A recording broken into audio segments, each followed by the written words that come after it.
Bom dia, Rodrigo Saraiva, líder parlamentar da Iniciativa Liberal.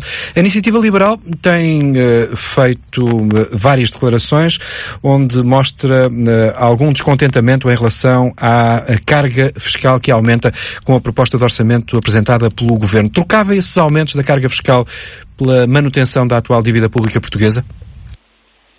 Muito bom dia, Domingos, e bom dia aos ouvintes da TSF. De facto, este é um dos orçamentos de António Costa e convém recordar que António Costa não é Primeiro-Ministro há 1 ano e meio, é Primeiro-Ministro há 8 anos de um partido que governa Portugal em 21 dos últimos 28 anos. Portanto, obviamente, e quando se vai ouvindo aquilo que são as suas vontades, os seus desejos, a forma de governar ao longo deste tempo, e quando também há reuniões preparatórias com o Governo para a apresentação do Orçamento de Estado, não foi difícil para nós percebermos logo o caminho errado que este Orçamento de Estado seguia, até porque, ao contrário daquilo que o próprio Governo tinha inscrito no Programa de Estabilidade e Crescimento, com Fernando Medina há uns meses a anunciar com grande pompa e circunstância que iria baixar a carga fiscal, eis-nos em mais um orçamento do Partido Socialista que prevê mais uma vez a subida da carga fiscal. Peço perdão, mas houve aqui um corte e não ouvimos a parte final da sua frase. Portanto, estava a dizer que depois de ter anunciado com pompa e circunstância quando o Programa de Estabilidade e Crescimento que iria fazer a mais histórica baixa da carga fiscal, eis que chegado ao Orçamento de Estado, mais uma vez o Partido Socialista a prever a subida da carga fiscal. E, portanto, significa, mais uma vez, que temos aqui um país com este Partido Socialista de impostos máximos e serviços mínimos. E convém também que as pessoas saibam que a proposta do Orçamento de Estado, por muitas parangonas que o Sr. Fernando Medina, o Sr. Ministro das Finanças, fala da gestão da dívida, que é um caminho certo, que é um caminho que todos deveriam seguir, essa história das contas certas, como se fosse um exclusivo de alguém ou uma novidade. Não, isso é o normal de responsabilidade política que qualquer governo devia seguir. E este orçamento prevê, uma vez mais, um aumento da despesa pública de 42,6% para 44,5%. E o que nós dissemos relativamente a este Orçamento de Estado é que nós queremos um país que cresça e um país que funcione. Portanto, um país que cresça economicamente e um país que funcione ao nível dos serviços públicos. Ainda hoje a TSF apresenta uma sondagem onde os portugueses reconhecem que é por incapacidade e incompetência do governo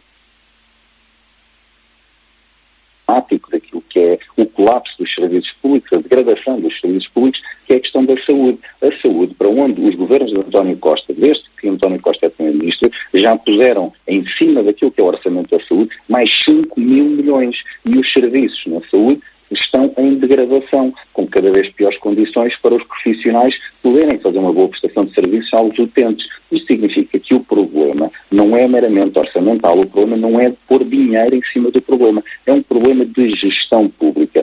E é também nesse sentido que nós estamos a analisar o orçamento e a trabalhar depois num conjunto de propostas. Porque este é também um orçamento que não apresenta reformas, não tem uma visão estrutural, é um governo que não governa e vai governando, aliás. E isso deve ser o papel do orçamento, as tais reformas? Também deve ser, porque o orçamento não é apenas um documento contabilístico, é também, sobretudo, um documento estratégico, que as pessoas olham para o Orçamento de Estado e percebem onde é que o Governo quer apostar. Ainda há pouco, o Nuno Domingos falava da questão de que o Governo anunciou que vai ter mais investimento público devido àquilo que é o PRR.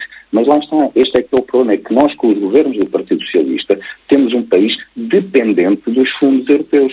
Ainda recentemente tivemos um processo legislativo na Assembleia da República, aquilo que se vulgarizou como a reforma das ordens, em que toda a lógica parlamentar, todo o processo legislativo foi atropelado, ultrapassado, martelado, e isto reconhecido pelo próprio Partido Socialista. Ao fim de meses em que, por 2 vezes, eu já tinha dito no plenário da Assembleia da República que estavam a fazer esta reforma com os pés apenas por causa de dependência para receber os envelopes financeiros. O Partido Socialista, nesse estado, ia dizendo que era mentira. E depois é o próprio Governo que formaliza, junto à Assembleia da República, por favor, façam isto rápido, porque nós precisamos dos fundos europeus. Portanto, isto é também Orçamento de Estado, o Orçamento de Estado, Programa de Estabilidade, Programa de Estabilidade, grandes opções do plano, que se percebe que o Governo de António Costa não governa Eu estou quase a parafrasear o próprio Primeiro-Ministro, que também já reconheceu há uns anos que a palavra reformas me causa urticárias. Por isso é que eu também já disse, António Costa não é um Primeiro-Ministro, é uma espécie de gestor do pouquinho, porque apresentam depois um orçamento que é enganador. Quando dizem que é um orçamento que, como é que eles dizem? Que quer reforçar rendimentos, porque depois fazem umas mexidas no IRS. Mas é que depois vamos olhando para aquilo que são os impostos indiretos e tem um aumento de 8,9%. É um resultado de que o Governo prevê uma receita adicional nos impostos indiretos de mais de 2.750 milhões. É um aumento de 4,8%. Ficou muito conhecido na última semana e meia, é uma questão do IUC, porque o IUC tem um aumento previsto de 20% nesta proposta de Orçamento de Estado. Mas, por exemplo, o IAVA, que é o Imposto das Bebidas, tem um aumento previsto de 37,3%. Voltando aos automóveis, o ISP tem um aumento previsto de 13,4%. Portanto, e podia falar também do IT com 14,7%. São esses os exemplos que a Iniciativa Liberal entende que são de injustiça fiscal? E o que, então, é bastante demonstrativo. Porque isto pode nos levar depois àquilo que é uma reflexão sobre a questão de como é que